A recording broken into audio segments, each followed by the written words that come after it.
ஒரு விவசாயி மகனுடைய கதை தாங்க இந்த கதை. ஒரு அழகான கிராமம். அந்த கிராமத்தில் ஒரு விவசாயி இருக்கிறாருங்க. அந்த விவசாயிக்கு ஒரு மகன் இருக்கிறான். அந்த மகன் பார்த்தீங்கன்னா படிச்சுக்கிட்டே இருக்கிறான். படிச்சுக்கிட்டு இருக்கக்குள்ள இவனுக்கு ஸ்கூலில் நிறையா பேர் இவனை வந்துட்டு கிண்டல் பண்ணுவாங்க. ஏன்னா இவன் கொஞ்சம் ஒல்லியாக இருப்பான். எல்லாரும் வந்துட்டு ஒல்லி குச்சான் ஒல்லி குச்சான் ஒல்லி குச்சான்னு சொல்லிட்டு கிண்டல் பண்ணுவாங்க. ரொம்ப இவன் வந்துட்டு அதாவது எது யார் என்ன சொன்னாலும் அதை அப்படியே வந்துட்டு ஏற்றுக்கக்கூடியவன். அதாவது அவங்க ஏதாவது கிண்டல் செஞ்சுட்டாங்கன்னா நான் இப்படி இருக்கிறேன், எனக்கு என்ன இப்படி இருக்குது அப்படின்ற மாதிரி ஏற்றுக்கக்கூடிய மனப்பான்மை கொண்டவன் தான் இந்த பையன்.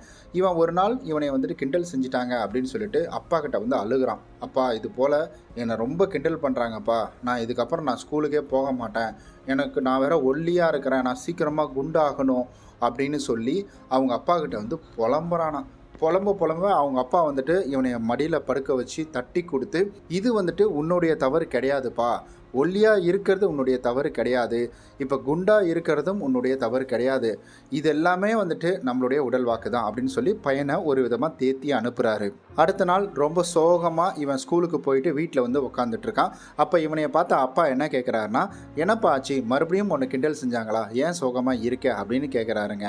அதுக்கு அந்த மகன் என்ன சொல்கிறான்னா, இல்லைப்பா என்னுடைய ஃப்ரெண்டு ஒருத்தன் இப்போ புதுசாக ஸ்கூலுக்கு ஜாயின் பண்ணியிருக்கிறான், அவன் கொஞ்சம் குண்டாக இருக்கான், அவனை குண்டான்னு சொல்லி எல்லோரும் கலாய்க்கிறாங்கப்பா, எனக்கு ரொம்ப பாவமாக இருக்கு அவனை பார்த்தா அப்படின்னு சொல்லிட்டு ரொம்ப வருத்தப்படுறான். நல்லா ஒரு விஷயத்தை தெரிஞ்சுக்கோப்பா, இதுக்கு முன்னாடி உன்னை ஒல்லியாக இருந்த அப்படின்னு சொல்லி கலாய்ச்சாங்க, இப்போ உன்னுடைய நண்பன் குண்டாக இருக்கிறான் அப்படின்னு சொல்லி கலாய்ச்சாங்க.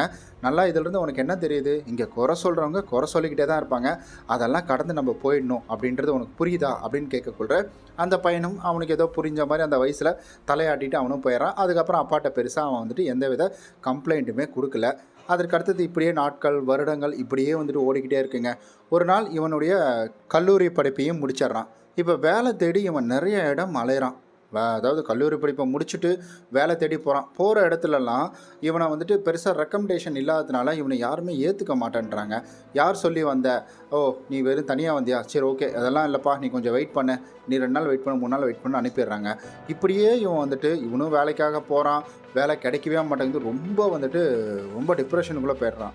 ஏன்னா இவன் சின்ன வயசுலேருந்தே ஒரு சில விஷயங்களை இவன் பெருசாக வந்துட்டு எண்ணுவான். இவன் அதெல்லாம் ரொம்ப டிப்ரெஷனுக்குள்ளே போயிடுறான். மறுபடியும் வீட்டுக்கு போகிறான். வீட்டுக்கு போய் ரொம்ப சோகமாக உட்காந்துட்ருக்கான். இதை பார்த்த அப்பா தன்னுடைய மகன்கிட்ட வந்து தோள் மேலே கை வச்சு என்னப்பா ஆச்சு அப்படின்னு சொல்லி கேட்குறாரு. இவனும் ஒவ்வொரு அலுவலகத்துக்கும் போனதையும் அங்கே இவனை அவமானப்படுத்தினதையும் பெருசாக வந்துட்டு யாருடைய ரெக்கமெண்டேஷனும் இல்லாமல் வர்றது, அதில் வந்துட்டு வேலை கொடுக்க முடியாது அப்படின்னு சொல்கிறதையும் இதெல்லாம் எண்ணி இவன் ரொம்ப வந்துட்டு வருத்தப்பட்டு தன்னுடைய அப்பா கிட்ட சொல்கிறான்.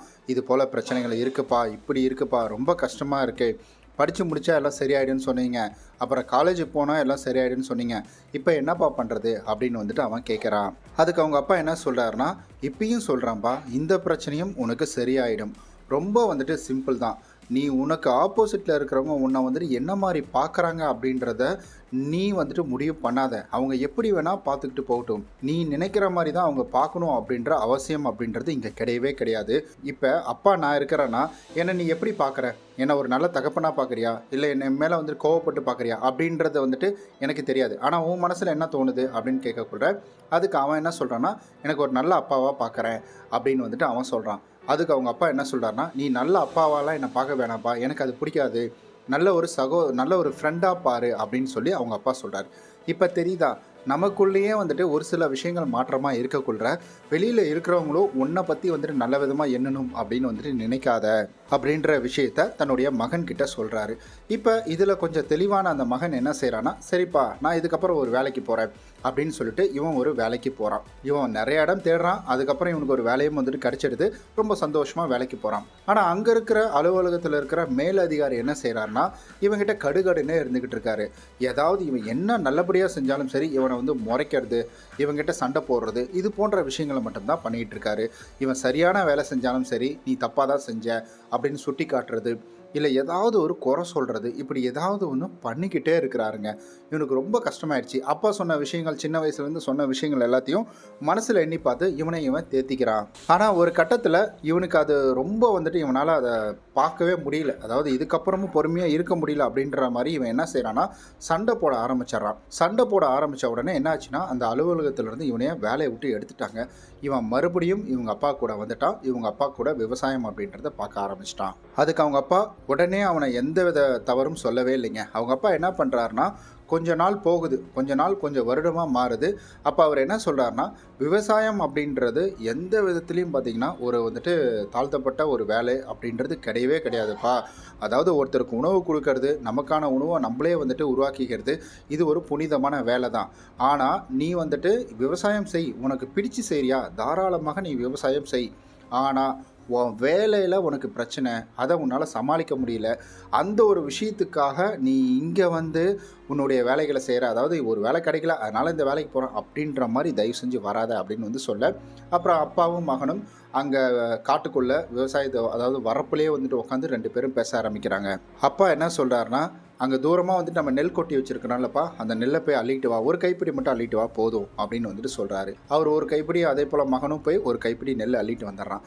நெல்லை அள்ளிட்டு வந்த உடனே தன்னுடைய வந்துட்டு அப்பா கிட்ட காமிக்கிறான். அப்பா இந்தாங்க நான் எடுத்துகிட்டு வந்துட்டேன் அப்படின்னு வந்து சொல்ல, இப்போ வந்துட்டு அப்பா என்ன சொல்கிறாருன்னா, இந்த நெல்லை பார், இந்த நெல் எப்படி இருக்குது, இந்த நெல்லுக்குள்ள ஒரு விஷயம் ஒளிஞ்சிட்டு இருக்கு உனக்கு தெரியுமா அப்படின்னு வந்து கேட்க, இப்போ இவனுக்கு என்னன்னா அந்த நெல்லில் ஒரு சில இடங்களில் வண்டு இருக்குது, கல் இருக்குது, அதெல்லாம் பார்த்து இவன் என்ன பண்ணுறான்னா, அப்பா இங்கே பாருங்கள் இதில் வந்துட்டு கல் இருக்குது, அப்புறம் வண்டு இருக்குப்பா, இதெல்லாம் இருக்குது அப்படின்னு வந்து சொல்ல, கொஞ்சமாக புன்னகைத்த அவங்க அப்பா என்ன சொல்கிறாருன்னா, இந்த நெல் அதுக்குள்ளே அரிசி இருக்குது, அந்த அரிசி மூலிமா நம்மளுடைய வந்துட்டு பசியை ஆற்றிக்க முடியும். அதே சமயம் இந்த நெல்லை மூடி இருக்கு பார்த்தியா, இந்த மூலிமா, இந்த தவிடின் மூலிமா இதை ஒரு தவிடாக மாட்டுக்கு உணவாக அளிக்க முடியும். இப்போ நீ என்ன பார்த்த, அதாவது நெல் மேலே இருக்கக்கூடிய கல், வண்டு இதெல்லாம் பார்த்த, ஆனால் அந்த நெல்லுக்குள்ளே இருக்கக்கூடிய விஷயத்த நீ பார்க்கல. இதே போல் தான் உன்னையும் பார்க்குறாங்க. இப்போ நீ சுற்றி இருக்கிற விஷயங்கள், அதாவது இந்த வண்டு, இந்த கல் இதெல்லாம் நீ எடுத்து தூரமாக போடலைன்னா உன்னுடைய வாழ்க்கையும் இங்கே வந்துட்டு ரொம்ப வண்டடிச்சு போய் எதுக்குமே உபயோகமாகாத ஒரு விஷயமா மாறிடும் அப்படின்றத சொல்கிறாரு. அதுக்கப்புறம் பையன் எனக்கு புரியலப்பா அப்படின்னு வந்து சொல்ல, அதுக்கு அப்பா என்ன சொல்கிறாருன்னா, இல்லைப்பா இந்த வண்டு போல், இந்த கல் போல் நீ இருக்கிற, அதாவது நீ நெல்லுனா இங்கே சுற்றி இருக்கிற வண்டு கல்லெல்லாம் நீ வேலை செய்கிற இடமாக இருக்கட்டும், இல்லை உன்னை அவமானப்படுத்துகிறவங்களாக இருக்கட்டும், யார் வேணால் இது போன்ற விஷயங்களை உங்ககிட்ட வந்துட்டு ஏதாவது ஒரு நைன்னு சொல்லிக்கிட்டே இருப்பாங்க, ஏதாவது ஒரு விஷயம் பண்ணிக்கிட்டே இருப்பாங்க. அவங்களெல்லாம் நீ உள்ளேயே வச்சிட்டு இருந்த அப்படின்னா உன்னை அரிச்சு உன்னை ஒரு வழி பண்ணிவிடுவாங்க. அவங்களெல்லாம் இப்படி இதில் இருக்கக்கூடிய கல் எடுத்து போடுறோம், வண்டு எடுத்து போடுறோம், இதெல்லாம் பண்ணுறோமோ அதெல்லாம் செஞ்சாதான் உனக்குள்ளே இருக்கிற திறமை அப்படின்றது வெளியில் வரும். 1000 பேர் 1000 சொல்லலாம், ஆனால் உனக்குள்ளே இருக்கிற விஷயத்த நீ மட்டும்தான் பார்க்க முடியும்.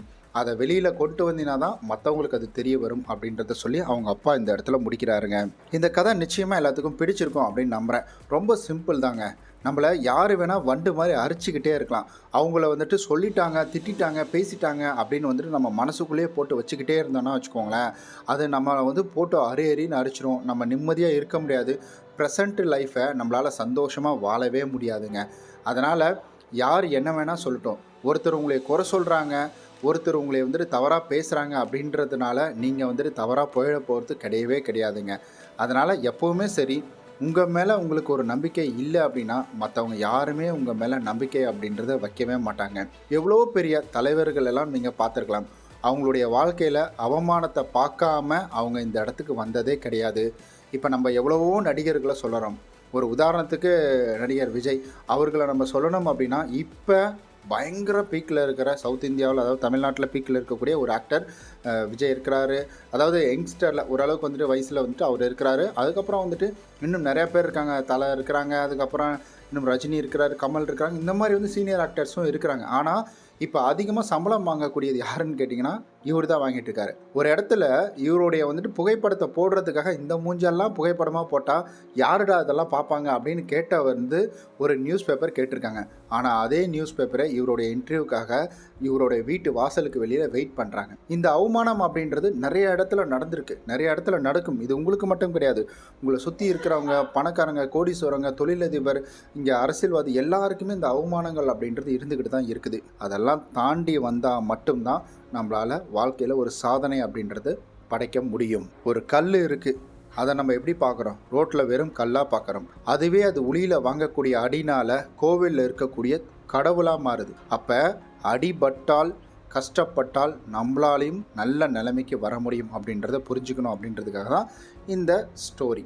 ஓகே நண்பர்களே, இந்த ஸ்டோரி உங்களுக்கு பிடிச்சிருக்குன்னு நம்புகிறேன். பிடிச்சிருந்தால் வந்துட்டு உங்களுடைய கருத்துக்களை கமெண்டில் சொல்லிடுங்க. நம்ம நாளைக்கு வேறு ஒரு சூப்பரான ஒரு வீடியோ